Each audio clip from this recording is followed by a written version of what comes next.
Hello friends, आज का हमारा टॉपिक है प्रॉपर्टीज ऑफ डिटर्मिनेंट्स। हम डिटर्मिनेंट से रिलेटेड कुछ प्रॉपर्टीज देखते हैं, जिससे रिलेटेड जो फिर क्वेश्चन होते हैं आपके, वो प्रॉपर्टीज पे बेस्ड होके वो क्वेश्चंस आप सॉल्व कर सकते हैं, राइट। तो फर्स्ट थियरम हमारी है, the value of determinant remains unchanged if its rows and are changed into columns and columns into rows. इसका मतलब क्या हुआ कि अगर आपके डिटर्मिनेंट में आप रोज को कॉलम में चेंज कर देते हो या कॉलम्स को रोज में चेंज कर देते हो, तो आपकी डिटर्मिनेंट की वैल्यू एज इट इज रहेगी। मैंने यहाँ पे एग्जाम्पल लिया है, जैसे कि मेरा ये डिटर्मिनेंट है, इसको मैंने सॉल्व किया तो मेरा आंसर आया -239। अब इसी डिटर्मिनेंट में मैंने रोज को कॉलम में चेंज कर दिया है, राइट। तो ये मेरी रोज कॉलम में चेंज हो गई और फिर इसे सॉल्व किया तो भी मेरा आंसर -239 ही आया। इसका मतलब क्या हुआ कि अगर आप अपने डिटर्मिनेंट में रोज को कॉलम में या कॉलम को रोज में चेंज कर देते हैं तो भी आपकी डिटर्मिनेंट की वैल्यू एज इट इज रहेगी। ओके, सेकंड थियरम है हमारी, If two rows or columns of a determinant are interchanged, the sign of the determinant is changed. इसका मतलब क्या हुआ कि जैसे आपकी जो रो है, दो रो या दो कॉलम को आपने चेंज कर दिया तो आपकी जो डिटर्मिनेंट की वैल्यू है उसका साइन चेंज हो जाएगा। जैसे ये है, ये मैंने वही ऊपर वाला एग्जाम्पल लिया है, राइट। तो इसको मैंने सॉल्व किया तो मेरा डिटर्मिनेंट आया -239।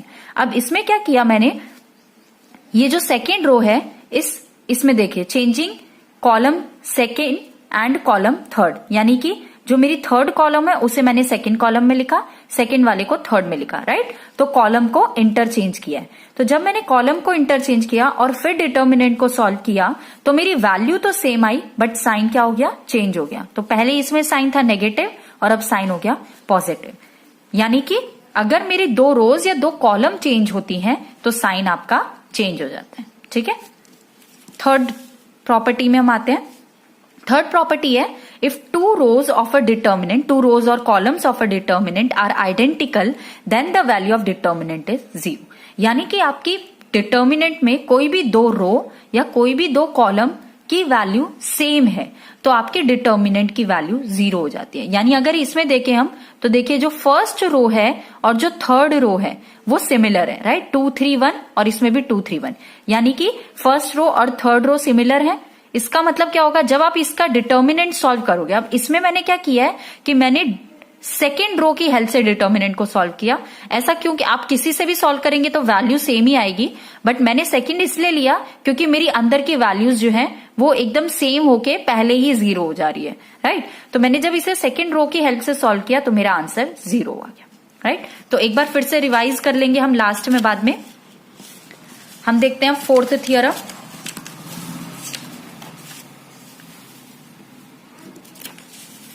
ओके, फोर्थ थियरम है, if the elements of a row और column of a determinant are multiplied by a scalar, then the value of the new determinant is the product to the same scalar and the value of the original determinant।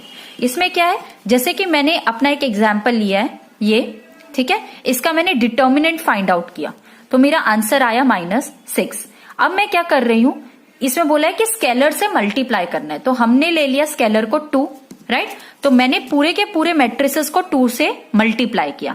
2 से multiply करने के बाद जब मैंने इसके determinant को solve किया, right, तो मेरा जो आंसर आ रहा है वो -2, मतलब 2 मल्टीप्लाई बाय जो मेरा पहला का डिटर्मिनेंट का आंसर आया था वो। यानी कि अगर मैं पूरे के पूरे को किसी स्केलर से मल्टीप्लाई करती हूं तो उसका answer scalar multiply by the determinant आता है।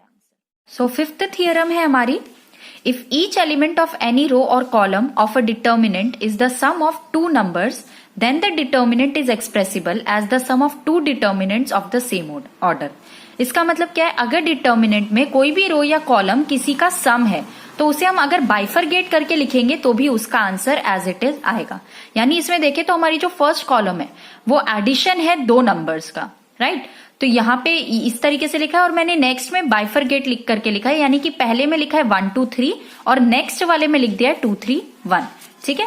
तो जब हम अगर इसे सॉल्व करें तो पहले तो 1 + 2 2 + 3 करके और इसे सॉल्व करके इसका डिटर्मिनेंट निकाला तो मेरा -19 आंसर आया, और नेक्स्ट वाले में इनको अलग अलग डिटर्मिनेंट को सॉल्व करके और फिर ऐड किया तो भी मेरा आंसर -19 ही आया। ओके, नेक्स्ट थियरम हम देखते हैं, if To each element of a row or column of a determinant be added equal multiples of the corresponding elements of one or more row or column, then the value of the determinant is not changed. इसका मतलब क्या हुआ, यानी कि ये मेरा determinant है, मैं डिटर्मिनेंट में किसी भी रो या किसी भी कॉलम में कोई और कॉलम या रो के मल्टीपल से उसे एडिशन या सब्ट्रैक्शन करती हूं तो भी मेरा आंसर सेम ही रहेगा। जैसे कि यहां पे मैंने क्या किया, फर्स्ट रो में ऐड किया है किसे, सेकंड रो के मल्टीपल को, यानी कि पहले सेकंड रो में 2 से मल्टीप्लाई किया है और उसके बाद उसे फर्स्ट रो के साथ ऐड कर दिया। यहां पे देखते हैं, जैसे कि फर्स्ट रो है मेरी फर्स्ट 1 0 और 2, तो 1 0 और 2 एज इट इज लिखा और उसमें क्या किया, जो सेकंड रो है उसे 2 से मल्टीप्लाई किया, यानी ये हो गया 2 2 4, तो 4 4 2 8 3 2 6, तो यहाँ पे ये एडिशन किया और बाकी एज इट इज लिखा है, राइट। तो हमने इससे पहले वाली थियरम में पढ़ा था कि जैसे जो एडिशन है उसे बाइफरगेट करके लिख सकते हैं, यानी कि मैंने फर्स्ट वाले में 1 0 2 की हेल्प से लिखा और फिर 4 8 6 लिखा, राइट। तो ये तो एज इट इज मेरा पुराना वाला डिटर्मिनेंट है, वो लिखा और फिर यहाँ पे देखा मैंने जब 4 8 और 6 है यानी ये 2 के मल्टीपल्स हैं, तो मैंने ये 2 को बाहर निकाल के लिखा, राइट। आगे इसे सॉल्व करते हुए अब हमने थियरम 4th में देखा था, राइट, कि ये अगर सेम स्केलर होता है तो वैल्यू एज इट इज रहती है। ये 2 को बाहर निकाला और यहाँ पे देखा 2 4 3 आया, अब 2 सेम हो गई फर्स्ट रो और सेकंड रो, ठीक है। और ये थियरम 3 में हमने देखा था जब 2 रोज या 2 कॉलम्स आइडेंटिकल हो तो वैल्यू 0 हो जाती है, ये 0 हो गया, 0 मल्टीप्लाई बाय 2 फिर से 0 हो गया, यानी कि मेरा आंसर जो है एज इट इज डिटर्मिनेंट रहा। ओके, नेक्स्ट देखते हैं प्रॉपर्टी 7th। प्रॉपर्टी 7th में क्या है, the determinant of the product of square matrices of same order is equal to the product of the determinant of matrices. यानी कि अगर मेरे 2 मैट्रिक्स हैं उसे मैंने पहले मल्टीप्लाई किया और उसके बाद उसका डिटर्मिनेंट निकाला तो वो एज इट इज रहेगा अगर मैं पहले दोनों का डिटर्मिनेंट निकाल के उसे मल्टीप्लाई करूं तो। इसके लिए मैंने एक एग्जाम्पल लिया है, तो ये है मेरा ए मैट्रिक्स और बी, राइट। इसको क्या किया, पहले मैंने इन दोनों का प्रोडक्ट निकाला और उसके बाद उसका डिटर्मिनेंट निकाला, राइट। तो मेरा आंसर आया 114। और ऑन द अदर हैंड मैंने क्या किया, ए का पहले डिटर्मिनेंट निकाल लिया, बी का डिटर्मिनेंट निकाला और फिर उन दोनों को मल्टीप्लाई किया तो भी मेरा आंसर 114 ही रहेगा। ओके, नेक्स्ट थियरम देखते हैं हम। सो लास्ट थियरम देख लेते हैं।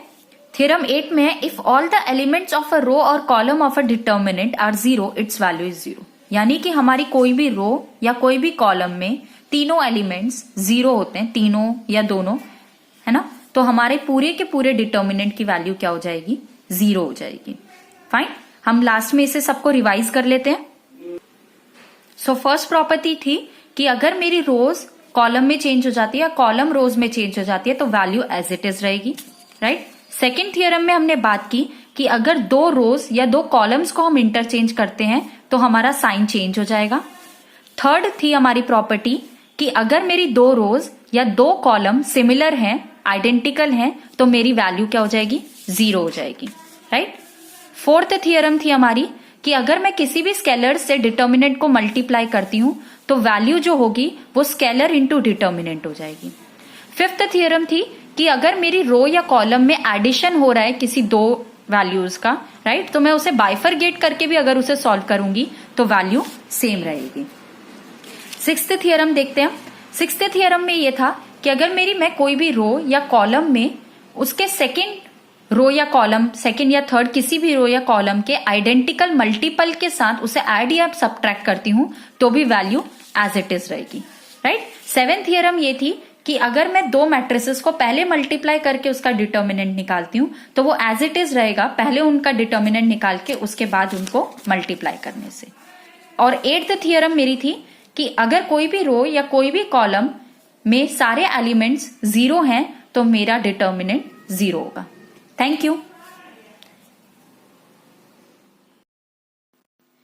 इन्हीं प्रॉपर्टीज से रिलेटेड आपके जो क्वेश्चंस आएंगे वो हम नेक्स्ट लेक्चर में कवर करेंगे कि कैसे इन प्रॉपर्टीज को यूज करके आप अपने क्वेश्चंस को सॉल्व कर सकते हैं। Okay, thank you.